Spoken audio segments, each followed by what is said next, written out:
Hi folks, welcome back to the shop. In this video we're going to be creating a tabletop dyno using this swamp cooler motor. Yes, this is the one that we used in the rebuild a swamp cooler video. So this is going to become our brake on our dyno. And the reason I'm building that is because I'm building these little steam engines out of air conditioning compressors. And this isn't really a toy. I actually want these to be able to do actual real work, like run the swamp cooler or turn a generator, things like that. And so since these aren't really toys, or they're not intended to be toys, I need to be able to quantify how much power they put out, how much steam they consume, figure out what their thermal efficiency is.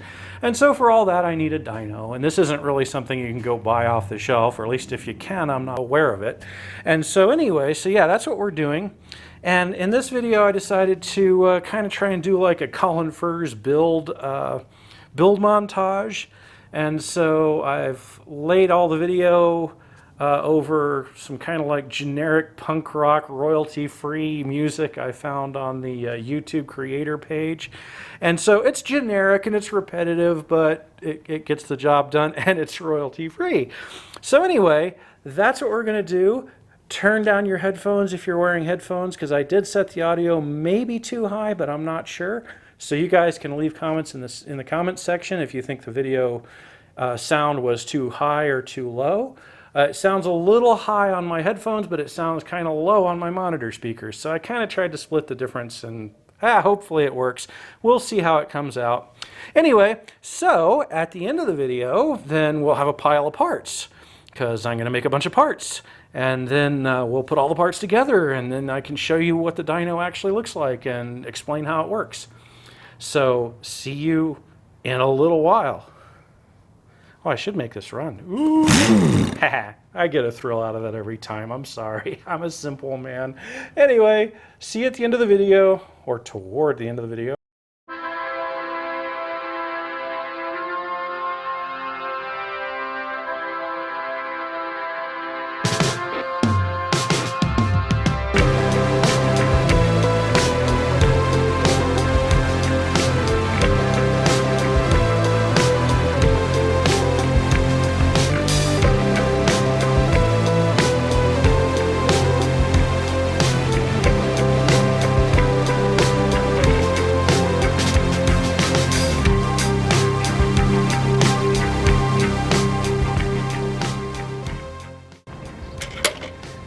Hey look, it's Max. Max wants to come out.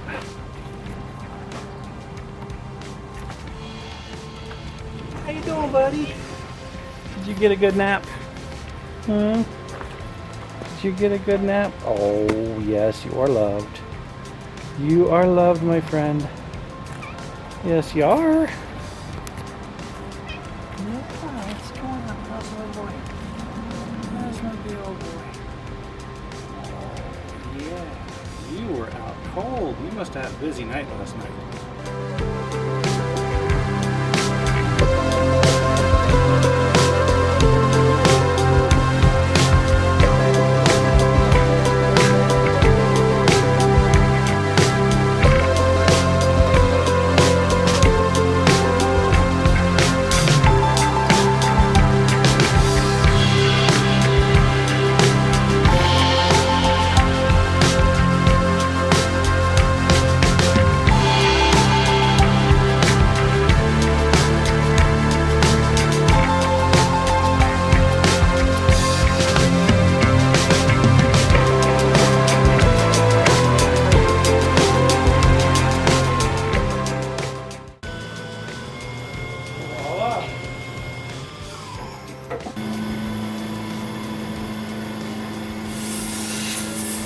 See? I'm making a burnt bearing bore. Bearing bore.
All right, guys, this little piece we've been working on in the last few operations.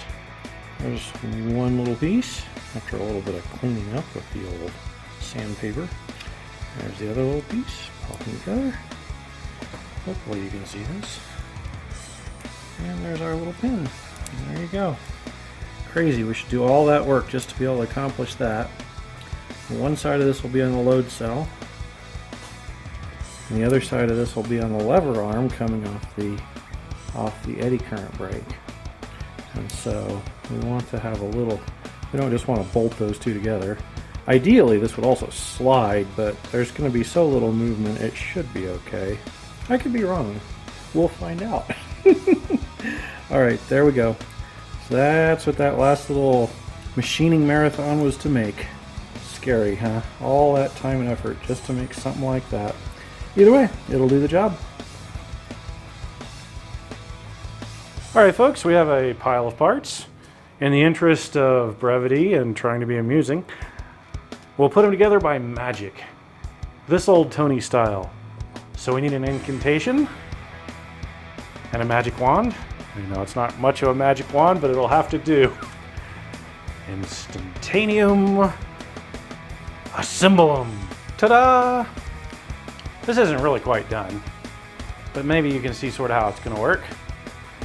This is our brake motor. It can be used whenever it creates torque. It's going to apply that torque to this lever, and that's going to sit on the load cell, which is going to measure how much force that is. This motor over here is basically our victim right now. This is being used as our test motor, and I'm just using this because it's easy to test the apparatus with that motor, because I can just plug it in and let it run and screw around with this stuff over here. So now we've got to add some instrumentation. And what we're going to do here is use this snazzy load cell out of this completely ordinary digital scale. And that'll give us our torque reading, because that load cell is going to go right in there. Well, you can't quite see that, can you? Because it's too far that way. Here, let me scoot this way. All right, that load cell is going to bolt right in there. That'll tell us how many foot-pounds this is making of torque. And then, I know this is kind of a kludge. Instrumentation will get better as this gets more evolved. For RPM, we're just using an ordinary optical tack from a model airplane enthusiast hobby shop. I've had this for about 9,000 years, and it works reasonably well. And we're going to take our RPM readings off of this painted Lovejoy coupling here. And unfortunately, it's kind of clumsy. I mean, I guess I can mount that in there somehow, but I'll probably just make a probe, because I've made probes for this before for other projects, and I wired in this little socket here so I can plug my probes into here, and then the probe goes off and is part of whatever machine I'm messing with. So I'll probably do that on here, put a probe on there. But I'll bet you guys want to see this make a pull though. We're going to load this motor down, but in order to do that I've got to put other stuff together. So back in a minute. Okay guys, time to see if this crazy contraption works. Let me give a little background. Here's the motor we're testing for horsepower. It's running off of this kilowatt meter over here. So we can see the kilowatt meter go up in amperage and wattage as this motor gets loaded down. Here's our dyno brake motor that's mounted on the pivots and all that cool stuff. Here is the lever arm coming out. Under there is the load cell. And here's the scale. Now if I push down on this, you'll see actually I've got to pull up on it because I've got it flipped over because this motor rotates clockwise.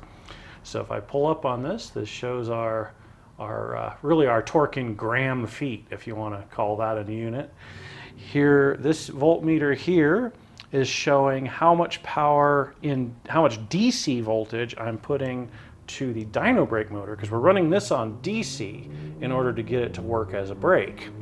And so you can see, here's my Variac, which is running through some battery chargers that are in series, and of course I don't have a wide enough lens to get all that stuff in there.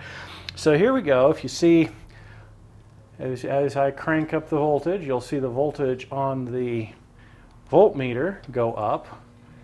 And see there, we're getting up to about 16 volts. I need a better power supply. The voltage of the battery chargers isn't as high as I'd like it to be.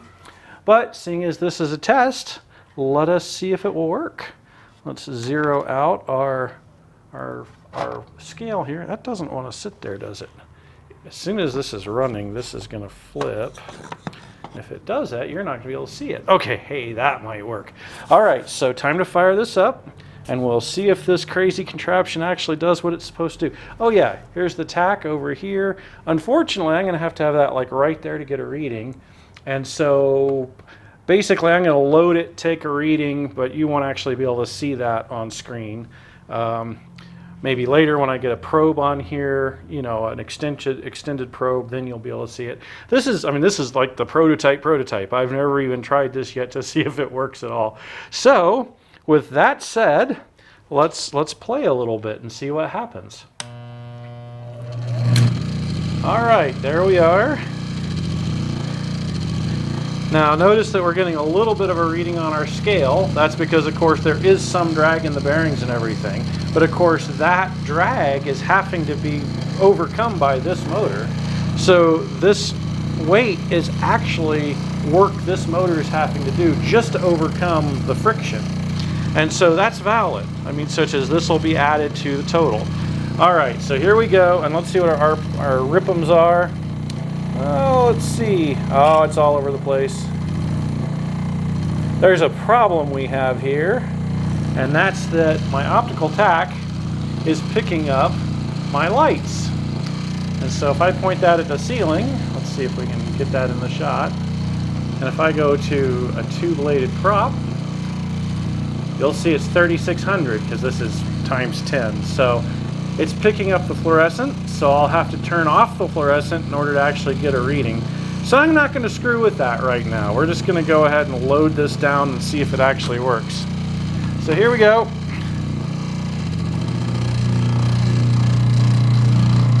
You can definitely tell it's taking a load. Oh yeah, there we go.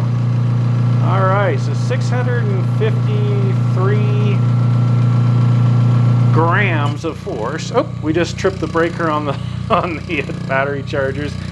That's going to be a problem because they can't really supply that much amperage for that long. Let's try that again in just a second here. Check out the amperage over here. This is what the test motor is pulling with basically no load. And as we ramp this up, you'll see this meter on the kilowatt meter go up. Now, I can do it as watts or amps. Which would you prefer? How about we'll do watts? I don't know. Doesn't matter. We're at 4.51 amps with it just idling, basically. So we can crank this up. There we go. All right, so we got up to 6.32 amps. Okay, I'm going to back off before I trip the breaker on the battery chargers. Let's kick that into watts just to make it a little, just so you get to see both. Okay, so with it idling, I just switched the kilowatt meter from amps to watts. With it just idling, we're using 123 watts. Now let's crank it up and see what we can get it to. All right. About 518 watts. So you can see there's a huge difference there. I mean, basically we added, call it 520 watts fully loaded or 120 watts not loaded.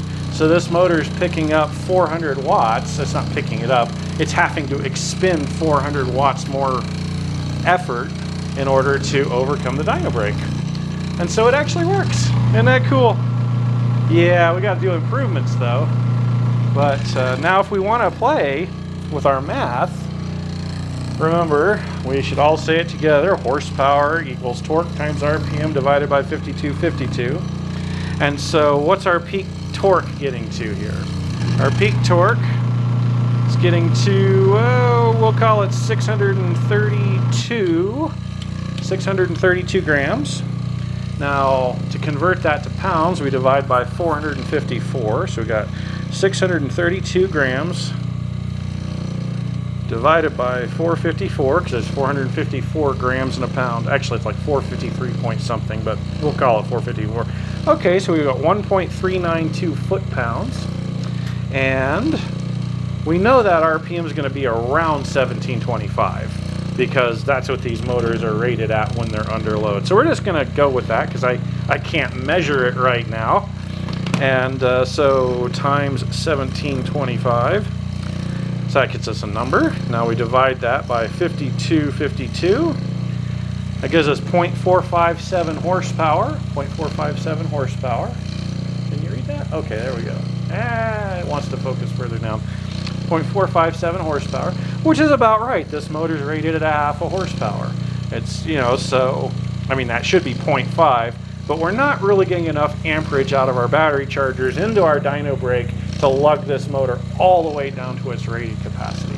So either way, as a prototype and as something that, I mean, this is the kludged together, not finished version, I think this is a success. It works. All right, guys, that's it for this video. And of course, we'll be adding more stuff to this. I'll be putting on a Arduino and a different load cell so that I can feed that data out to a data acquisition software in my computer. That way I can actually run it like a real dyno chart and all that crap. But that's down the road a little bit. And of course, we won't be dynoing electric motors. I mean, there's not really much point in doing that. We'll be dynoing those little steam engines. But in order to do that, we'll dyno on, let's try it again. We'll dyno the little steam engine on compressed air, and then I need to build a boiler and a feed pump so that I can run the little steam engine actually on steam. And then we'll dyno the little steam engine on steam. And so stay tuned. Got a lot of cool stuff coming up on this channel. And hopefully you found it interesting, useful, even if you just found it stupidly amusing. That's cool by me. I'm cool with that too. All right, anyway, so I'm signing off. I'll probably have a couple little tiny videos in between this video and the next major video because I've got some little tiny nitnoid things I can show. And anyway, so like I say, keep checking back. Hopefully you find this this kind of thing interesting because it's kind of what I do. So until next time, be safe, be well, and take care. Bye.